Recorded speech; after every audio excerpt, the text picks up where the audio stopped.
Mwanamke mmoja aliyejulikana kwa jina la Sofia Mayege mwenye umri wa miaka 55 anayeishi katika halmashauri ya Ushete wilayani Kahama mkoani Shinyanga amebeba ujauzito kwa zaidi ya miaka 4 bila kujifungua, hali iliyowashangaza wengi. Kwa mujibu wa Sofia, alijaribu njia mbalimbali kupata tiba ikiwemo kutafuta msaada kwa waganga wa kienyeji, lakini juhudi hizo hazikufanikiwa hadi alipopewa fursa kutoka katika hospitali ya manispaa ya Kahama na kufikishwa katika hospitali ya rufaa ya mkoa wa Shinyanga. Baada ya kufanyiwa vipimo na hatimaye upasuaji, madaktari walibaini kuwa kiumbe aliyekuwa amembeba tumboni alikuwa amefariki dunia muda mrefu. Hii ni News Update Media. Anasema kwamba shida yake ilianza kama ujauzito. Kwa hiyo wakatoka kule kijijini kwao wakaja Kahama. Walipomfanya uchunguzi hawakugundua chochote. Aliporudi sasa nyumbani akaendelea tu kuwa anaenda kutibiwa kwenye hospitali za kawaida, lakini alikuwa anajisikia kama anatapika sana, lakini tena huko chini anatokwa na damu. Akipata hiyo changamoto alikuwa anaenda hospitali anatibiwa, anarudi. Wakaamua tu kukaa sasa. Baadaye mwezi wa 3 akaanza sasa kuumwa tena. Kile walichokiona Kahama wakampa rufaa kuja huku. Na hapa alipokuja kupimwa wakaona vile vile, wakamwambia kwamba matibabu yake ni kufanywa upasuaji. Na ndicho alichofanya.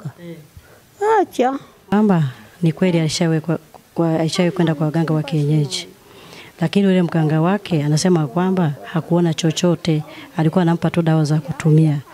Na bahati mbaya mganga akawa amefariki, kwa akabaki hivyo hivyo tu.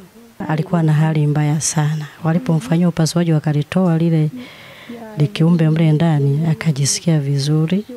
Na toka juzi alikuwa anasikia vibaya, lakini leo toka amemwondoa ile mpira aliyokuwa nayo anajisikia vizuri na leo amelala usingizi mzuri. Mgonjwa ambaye tulimpokea kutoka hospitali ya manispaa ya Kahama, tunasema bahati mbaya mama huyu alipata changamoto ya mimba kutunga nje ya kizazi.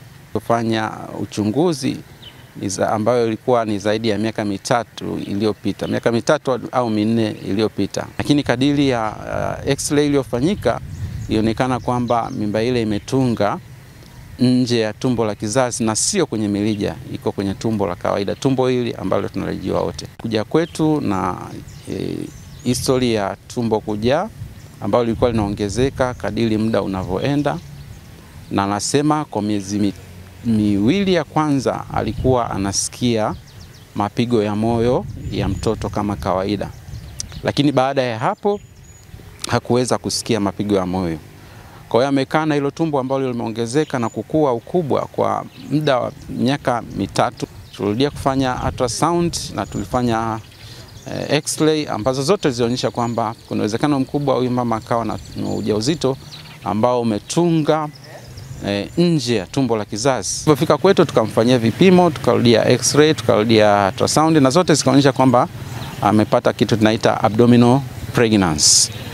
Na umri wa mimba ya abdominal pregnancy ile ilikuwa ni kama wiki 20 kadiri ya maelezo ya ultrasound iliyofanyika. Kwa baada ya kufanya hivyo, tunajua matibabu ya shida hiyo mara nyingi ni kumfanyia mama upasuaji.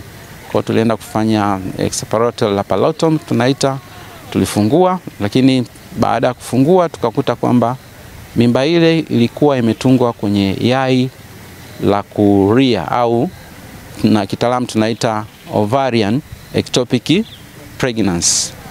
Kwa hiyo baada ya hapo ikabidi tutoe hiyo ovary kwa sababu ilikuwa imeshika na kitoto, na baada ya hapo mama akawa yuko vizuri na anaendelea vizuri. Nyingi pia tunasema hizi ovarian pregnancy au mimba ambayo imetungia kwenye ovary nyingi zinapasuka ikiwa ni miezi 3 ya kwanza, ambayo tunasema ni zina rupture kwenye early first trimester, si ndio?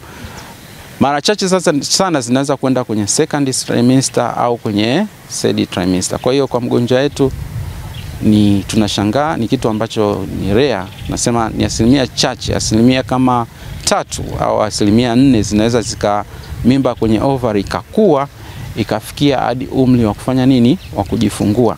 Lakini mara nyingi pia kiumbe uwezekano wa kuishi kule tumboni ni changamoto. Kwa hiyo nyingi ambazo tunazipata tayari mtoto anakuwa amefia tumboni. Na kama ilivyotokea kwa huyu mama, mbegu na yai ambazo zimeungana zilienda kujishikiza kwenye inakuanza kutengeneza mtoto pale. Na changamoto inawezekana ikawa ni movement au shida ya hizo fallopian tube.